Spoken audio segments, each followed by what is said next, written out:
Selamat pagi Ibu Bapak dan Saudara yang kasih Tuhan. Kembali kita bersekutu pada pagi hari ini untuk bersama-sama belajar memahami akan firman Tuhan. Oleh sebab itu saya mengajak kita semua datang terlebih dahulu kepada Tuhan di dalam doa. Kita berdoa.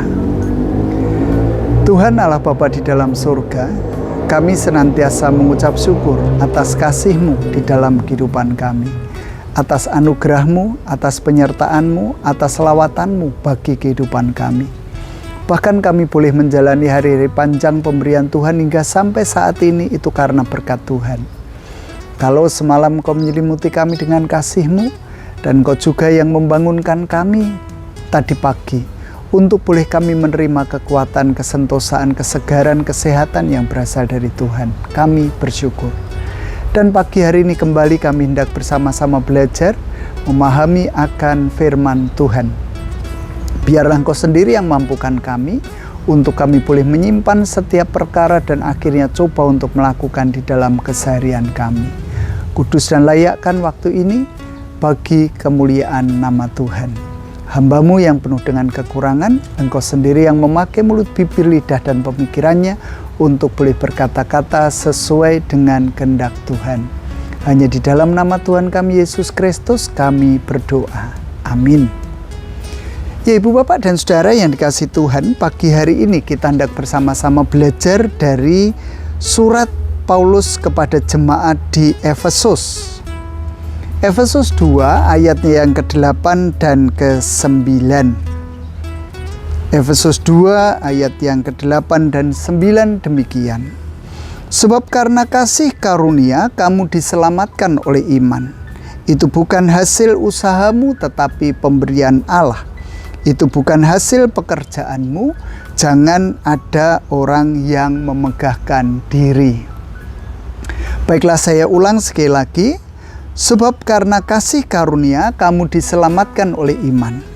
Itu bukan hasil usahamu tetapi pemberian Allah. Itu bukan hasil pekerjaanmu. Jangan ada orang yang memegahkan diri. Ya, sedemikian pembacaan saya, dan yang berbahagia tentu kita semua yang mau mendengar, memelihara firman Tuhan, bahkan melakukan dengan setia dalam kehidupan sehari-hari. Haleluya. Amin. Saudara-saudara yang dikasihi Tuhan, kalau saya membaca, saya mendengar, saya menyimak apa yang tertuang dalam ayat yang ke-8 dan ke-9 tadi, kok saya diingatkan sebuah peristiwa yang terjadi ribuan tahun yang lalu. Tepatnya pada abad ke-16. Tepatnya lagi pada tanggal 31 Oktober 1517. Ada peristiwa apa di sana? Ya, Ibu Bapak dan Saudara yang kasih Tuhan, kita mengenal satu peristiwa yang terjadi di Jerman beberapa puluh atau ribu tahun yang lalu. Saat seseorang yang bernama Martin Luther menggebrak, mereformasi kehidupan gereja. Yang menjadi pertanyaan tentu, mengapa gereja harus direformasi? Mengapa gereja harus diperbaharui? Ternyata yang terjadi di sana adalah korupsi besar-besaran yang terjadi dalam tubuh bergereja. Gereja kok korupsi.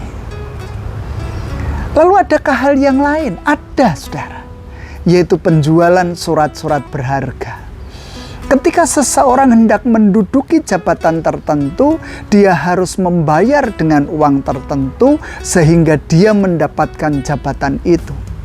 Saya tidak tahu betul apakah jabatan gerejawi pada waktu itu menghasilkan cuan yang begitu berharga, begitu banyak bagi kehidupannya. Sehingga itu pula yang mampu menghidupi hidup dia bersama dengan keluarganya tentu saja. Yaitu yang disebut dengan simoni. Tetapi di lain itu juga ada surat penghapusan salah, penghapusan dosa, yaitu indulgensia. Ketika seseorang atau segerombolan orang mengumpulkan duit, sejumlah duit, maka dia akan terselamatkan dari siksa api neraka. Artinya, keselamatan bisa diperjualbelikan. Nampaknya kalau yang seperti itu kita mengingat ulang pada tahun 2014 lalu. Ketika ada seorang yang mencalonkan diri menjadi seorang presiden, lalu ada artis terkenal yang cukup kawakan, cukup tua, yang juga menawarkan indulgensia kepada masyarakat di Indonesia. Kalau kamu mendukung calon tertentu, kamu harus membayar dengan uang tertentu, maka bukan hanya calon ini yang akan naik tahta menjadi seorang presiden, tetapi juga kamu akan masuk ke dalam surga. Indulgensia. Dan oleh karena itu, ibu bapak dan saudara, maka ada kemarahan dalam diri Martin Luther. Karena bagaimanapun juga nampaknya Martin Luther memahami betul apa yang dituliskan di dalam Efesus 2 ayat yang ke-8 sampai 9 ini. Sehingga Martin Luther memunculkan beberapa dalil, yaitu sola fide, sola gratia, sola scriptura, dan yang paling penting adalah sola Christo. Sola fide, manusia diselamatkan hanya karena imannya. Ketika seseorang beriman kepada Yesus Kristus, tentu beriman itu juga harus melakukan pekerjaan, melakukan karya. Bukan hanya sekedar beriman, yuk aku mengimani Yesus sebagai Tuhan dan Juru Selamat. Tetapi tidak pernah yang namanya meneladan Yesus dalam kehidupannya, tidak akan pernah selamat, saudara. Beriman tentu dengan laku, bukan hanya sekedar teori saja. Praksis, mengerti teorinya, tetapi juga melakukan di dalam tindakan. Yang kedua, ketika Martin Luther mengatakan bahwa orang diselamatkan karena anugerah Allah. Hanya anugerah. Tidak ada upaya manusia yang patut untuk dilakukan sehingga dia memampukan dirinya untuk menjadi selamat. Kalau toh ada tindakan-tindakan positif, itu karena tadi sudah diselamatkan terlebih dahulu, sehingga aku mengucap syukur atas keselamatan yang Tuhan nyatakan, Tuhan berikan dalam kehidupannya. Ketika Martin Luther mengatakan keselamatan itu hanya melalui kitab suci, tertuang melalui kitab suci, ditulis di dalam kitab suci. Bukankah ketika kita melihat dari perjanjian lama, Kejadian hingga sampai dengan Wahyu, di sana ada benang merahnya, di garis merah di bawahnya, bahwa karya keselamatan itu teranyam melalui kehidupan Yesus Kristus. Tentu ada peristiwa-peristiwa yang mendahuluinya. Ada peristiwa bangsa Israel, ada peristiwa penciptaan, lalu ada peristiwa Yesus.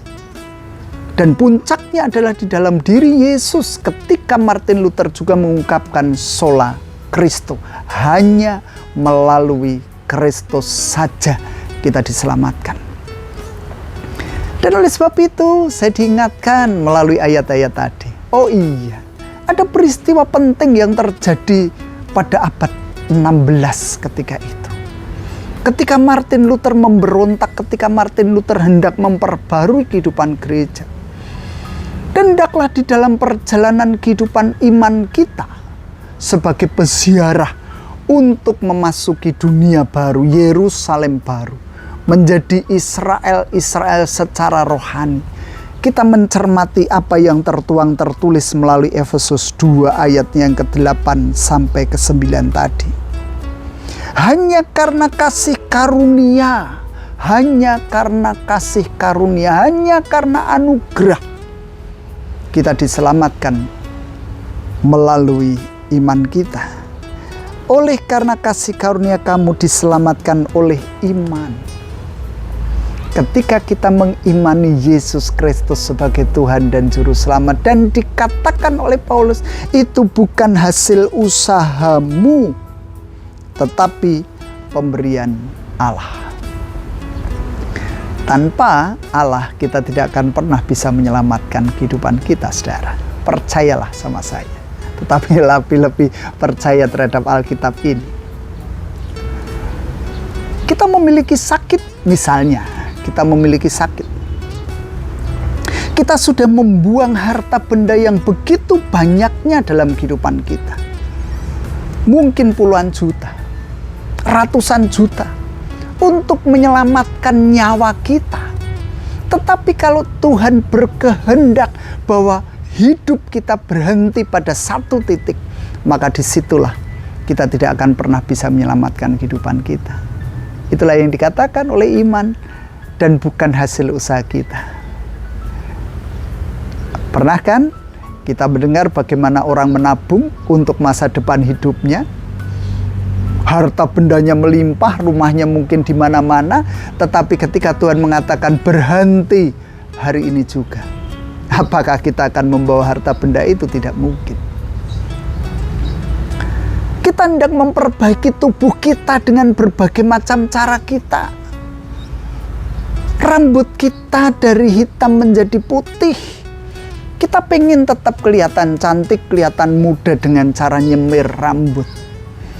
Tetapi bukankah Tuhan berkehendak ketika masa tuamu engkau tetap memiliki rambut putih, dan itu pun muncul kembali, muncul kembali, muncul kembali walaupun kita menutupinya. Kulit kita yang berkerut, kita menghabiskan ratusan juta untuk membuatnya tidak mengkerut, tetapi membuat glowing. Kalau Tuhan menghendaki kita tetap berkerut, apapun juga yang kita lakukan tetap saja berkerut. Ketika kita berusaha untuk menjadikan kulit kita yang kelam menjadi putih, malah salah kedaden bisa jadi kan? Berapa puluh juta kita keluarkan supaya kulit kita menjadi putih, kelihatan lebih cantik ketimbang sebelumnya. Tetapi bukankah Tuhan mempunyai kehendak bebas atas kehidupan kita?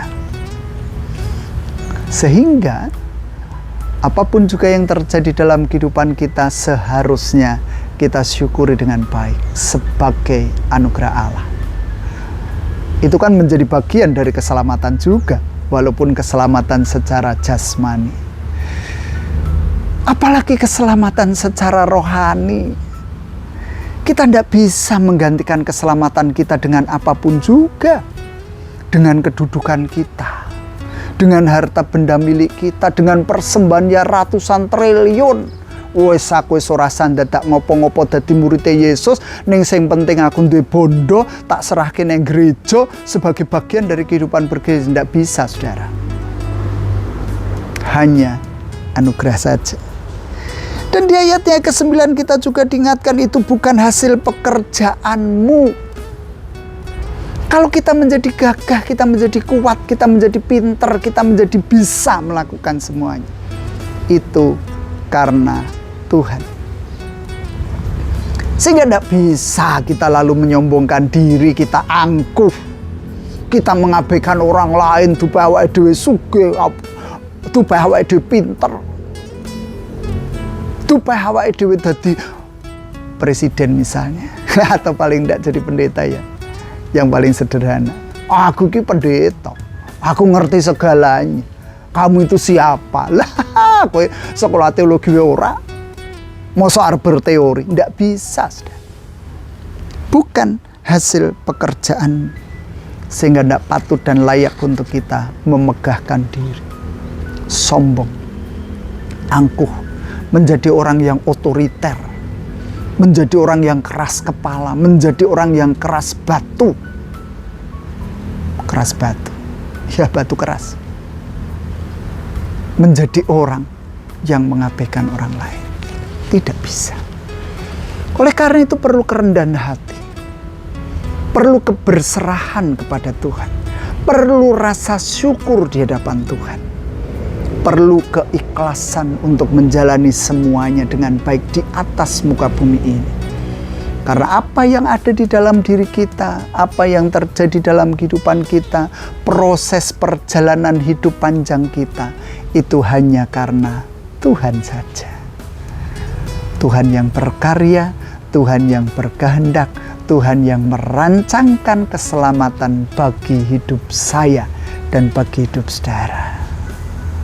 Dan biarlah kita terus berjuang untuk membenahi kehidupan kita menjadi semakin sempurna di hadapan Tuhan sendiri. Sehingga biarlah Tuhan sendiri juga yang menuntun arah langkah hidup kita. Semakin baik, semakin berkenan di hadapan Tuhan. Tuhan memberkati kita. Amin. Bersama-sama kita datang pada Tuhan di dalam doa. Kita berdoa. Di tengah kerapuhan, kelemahan, ketakberdayaan kami memohon kekuatan, kesempurnaan yang berasal dari Tuhan. Dan pagi hari ini ya Allah, kami bersama-sama hadir, mengucap syukur atas setiap peristiwa yang terjadi dalam kehidupan kami. Walaupun mungkin kehidupan kami, jalan kami terasa berat.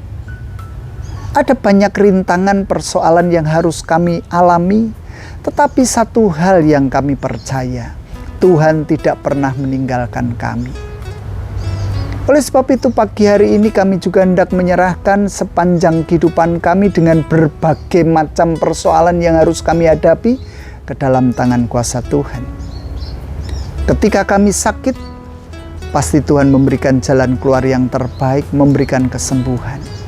Kalau kami harus menjalani rasa sakit itu, pasti Tuhan memberikan kekuatan kepada kami. Engkau tidak akan pernah membiarkan kami terjatuh, tergeletak, tetapi Engkau mengangkat kami di tengah kelemahan. Engkau memberikan kekuatan, penghiburan. Demikian pun dengan kelemahan tubuh kami.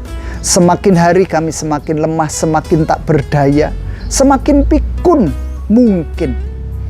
Tetapi kami percaya bahwa Tuhan tidak akan pernah menghilangkan iman kepercayaan kami kepada Tuhan.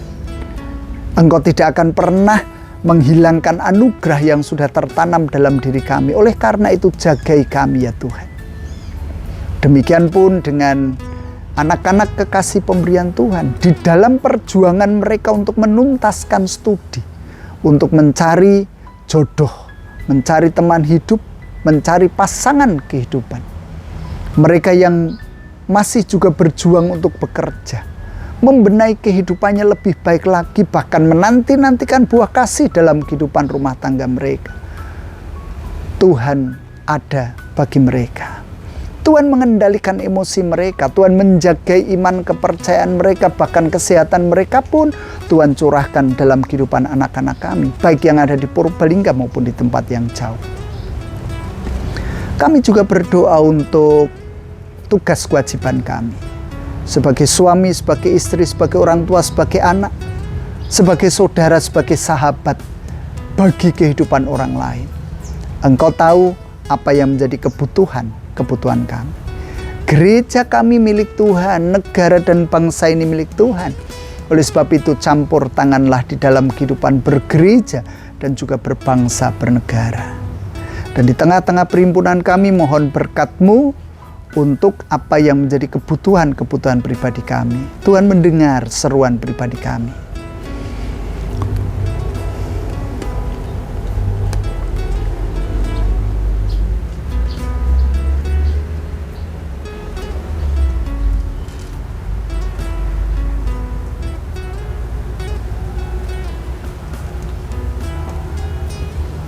Bapa di dalam surga, sebentar lagi kami hendak mengakhiri persekutuan ini. Biarlah Engkau menyertai sepanjang kehidupan kami dari hari ini hingga sampai kesudahannya. Banyak dosa pelanggaran di dalam kehidupan kami yang sudah kami jalani, kami alami. Biarlah Tuhan memberikan pengampunan. Dan inilah syafat-syafat kami yang kami naikkan demi nama Putra-Mu yang tunggal, Tuhan kami Yesus Kristus. Amin. Demikian Ibu, Bapak, dan Saudara yang dikasihi Tuhan, selesai sudah yang menjadi tugas kewajiban kita pada pagi hari ini. Biarlah Tuhan terus berkarya dalam kehidupan kita dan kita terus siap sedia menjalani dengan ikhlas, dengan rasa syukur, dengan penuh semangat. Tuhan memberkati kita semua. Amin.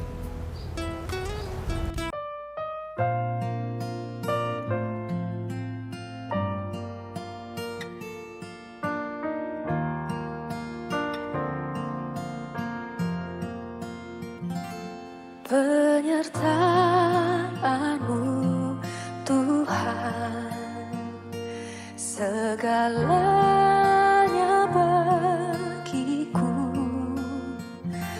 Hadirmu di hidupku, terutama bagiku. Penyertaan-Mu Tuhan, segalanya bagiku. Hadir-Mu di hidupku, terutama bagiku.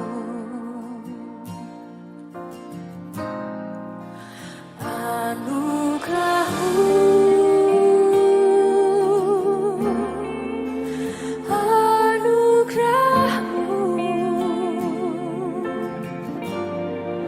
semua karena anugerah-Mu, bukan karena kekuatanku. Anugerah-Mu, anugerah-Mu Tuhan, kasih dan sayang-Mu, sumber kekuatan bagiku. Kita angkat pujian ini sama-sama. Penyertaan-Mu Tuhan, segalanya bagiku. Hadir-Mu di hidupku, terutama bagiku. Penyertaan-Mu Tuhan,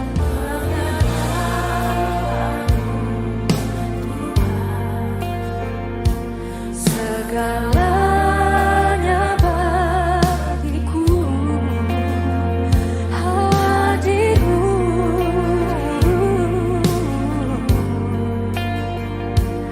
terutama bagiku.